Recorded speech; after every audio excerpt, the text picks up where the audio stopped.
During World War II, the German army relied on a diverse range of combat vehicles to secure occupied territories and conduct military operations.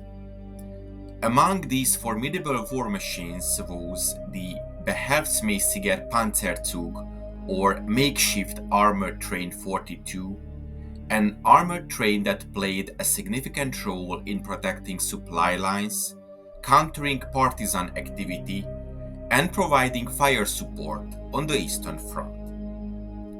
The BP-42 was conceived as part of Germany's response to the increasing threats posed by Soviet partisan forces against railway infrastructure. Armored trains had already been used in earlier conflicts, but by 1942 the German army sought a standardized and heavily armed design that could fulfill multiple roles. The BP-42 was a direct evolution of previous German armored train designs, featuring a modular composition that allowed for flexibility in deployment. It was first introduced in December of 1942 and remained in service until the end of the war. A typical BP-42 armored train was composed of several key elements. Command and control cars. These served as the operational hub, housing communication equipment and officers overseeing the train's movements and combat operations.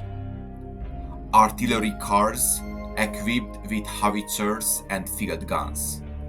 These cars provided significant firepower against both ground and air targets.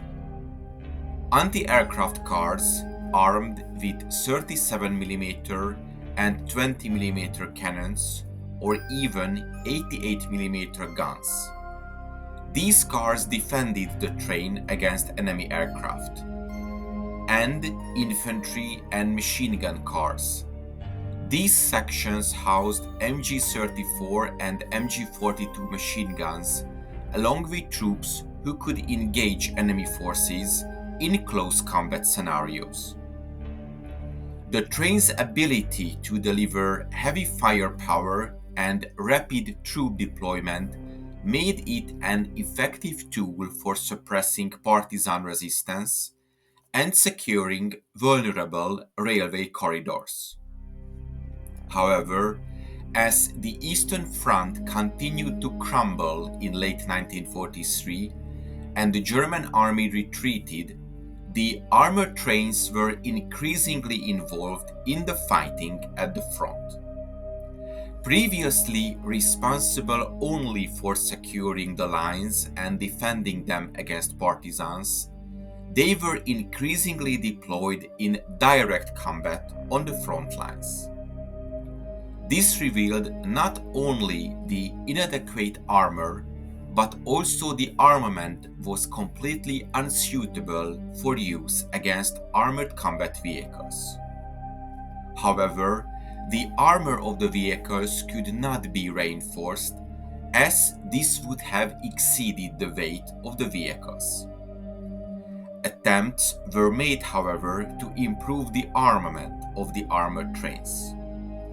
This new type was designated the behelfsmäßiger Panzerzug 1944.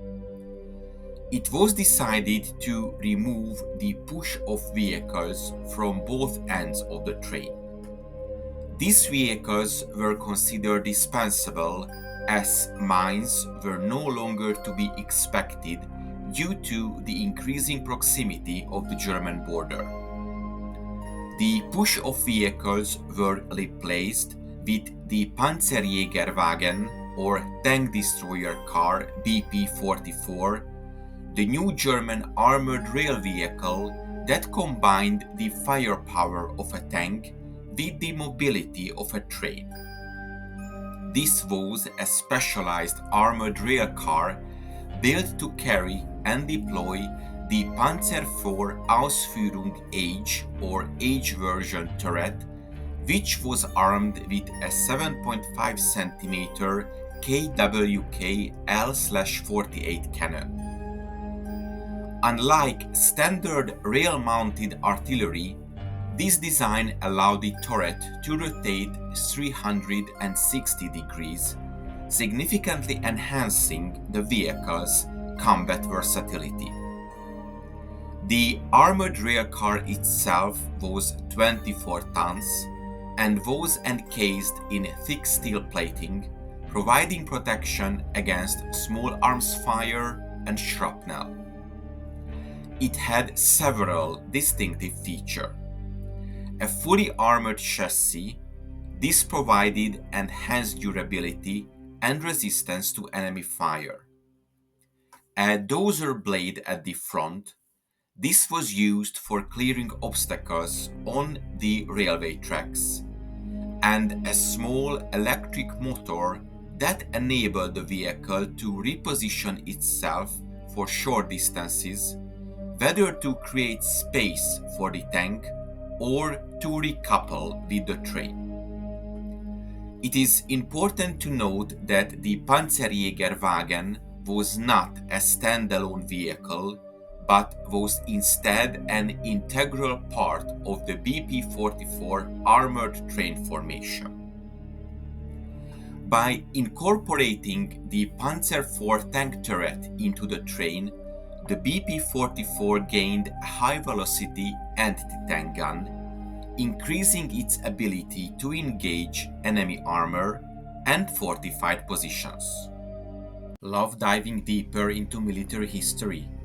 This video is supported by my YouTube members who get exclusive videos weekly, not available anywhere else for their kind support.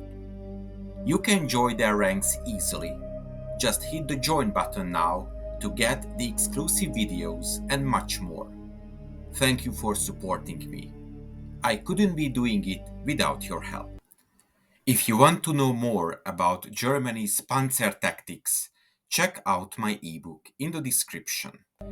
Thanks to its pneumatic coupling mechanism, the Panzerjägerwagen could be quickly detached from the train and repositioned, allowing the tank turret to engage in direct combat.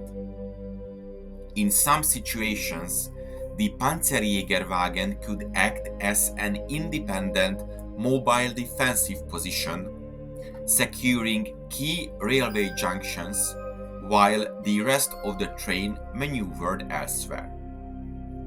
But while the Panzerjägerwagen was a heavily armored and well-armed machine, it faced significant operational challenges. As air superiority shifted in favor of the Allies, armored trains became prime targets for air raids.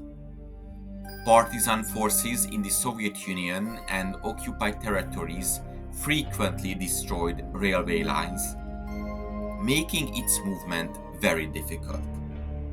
And despite its impressive firepower, the Panzerjägerwagen was still confined to rail networks, reducing its flexibility compared to conventional tank units. The Panzerjägerwagen remains one of the most unique armored rail vehicles of World War II. It exemplified the German military's ingenuity in combining tank firepower with railway mobility. Although ultimately outmatched by the evolving nature of warfare, including superior air power and mechanized forces, the Panzerjägerwagen played a critical role in the defense of German railway supply lines. I hope you enjoyed this episode. If you want to support my channel, check out the PayPal donation link in the description or consider becoming a member. To make sure you don't miss my future work, subscribe to my channel please and press the bell notification button. Thank you for watching and see you in the next video.